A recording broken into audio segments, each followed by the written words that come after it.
Radha Pillai, daughter of Sri K. Shankar Pillai, Ambassador T.P. Srinivasan, High Commissioner Ajay Bisaria, colleagues and friends. We are gathered here to commemorate the sacrifice of Sri K. Shankar Pillai, Indian Foreign Service officer of the 1948 batch, who was martyred on this day 60 years ago while serving as First Secretary in our High Commission in Ottawa.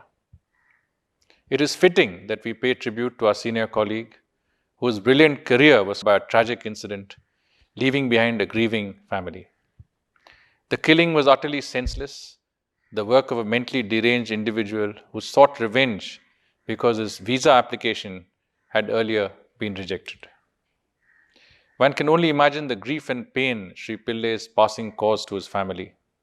It certainly shocked the nation and the Foreign Service fraternity in India at that time. But it also left behind a legacy that continues to inspire young diplomats today. It defines the character and strength of the Indian Foreign Service and underlines its dedication to the service of the nation. Officers of the Ministry of External Affairs are posted in countries all over the world with varying degrees of comfort, amenities, and situations. Some of these countries offer stable systems and a relatively smooth and trouble-free existence. At the same time, what is not very well known is that many of our stations of postings come with certain levels of hardship and discomfort. This is besides the constant of being away from home and extended family and the need to adapt to cultures and systems unfamiliar to us. In the course of our careers, we also invariably undergo postings in truly difficult stations on the edges of conflict and instability, where violent crimes and terrorism are regular threats. I recall my own stay in Israel when bombings in public places close to our residence were a regular feature. In more recent times, my experience in Dhaka, where some of our colleagues narrowly escaped becoming victims of the Holy Bakery terrorist attack, comes to mind. This took the lives of dozens of people, including a young Indian girl whose parents literally wept on my shoulders.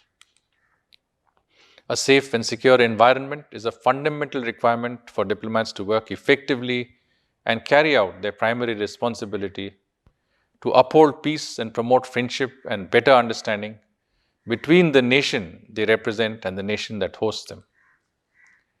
The person and property of the embassy are therefore considered inviolable, immune, and protected, not only in times of peace, but even during a war.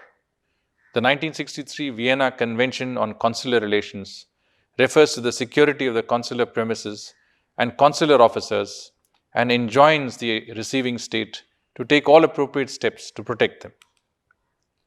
Notwithstanding consular and treaty obligations, the life of a diplomat has always been fraught with risks.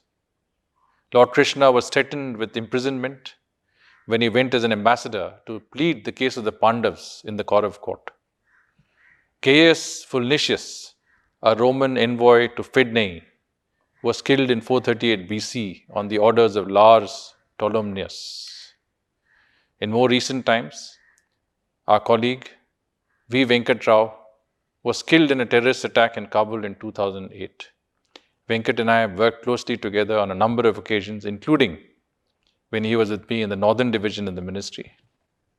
In 1984, the year I joined service, Ravindra Mhatre, our consul in Birmingham at that time, was kidnapped and killed by a terrorist outfit. History is replete with examples of embassies and envoys being attacked and threatened. The senseless killing of Sri Pillai and the 1984 and 2008 terrorist attacks, which resulted in the deaths of our fellow officers, highlight a serious concern for the security of diplomatic missions and graphically demonstrate the vulnerability of diplomats and diplomatic premises. These unfortunate incidents illustrate that diplomatic and consular relations are often conducted in an environment of grave security risk to the personnel and property of diplomatic and consular missions throughout the world. For India, as our global stature rises and our global footprint increases, the threat to our diplomats will commensurately go up. Our government is acutely conscious of the need to provide a secure work environment to our diplomats in missions abroad. We have continuously invested in enhancing the physical security features of our missions and consulates, and we proactively engage with host governments to ensure the security of our diplomatic personnel and premises in their jurisdiction. In recent years, in many stations, especially in our neighborhood, we have sought recourse to our own robust security arrangements. The recognition of the sacrifice made by Sri K. Shankar Pillai was long overdue, and I give our High Commissioner and mission in Ottawa full credit for taking this initiative to present the story of his supreme sacrifice to a larger audience. It is befitting that the Consular Waiting Hall in our High Commission's Chancery in Ottawa is being named after Sri Pillai.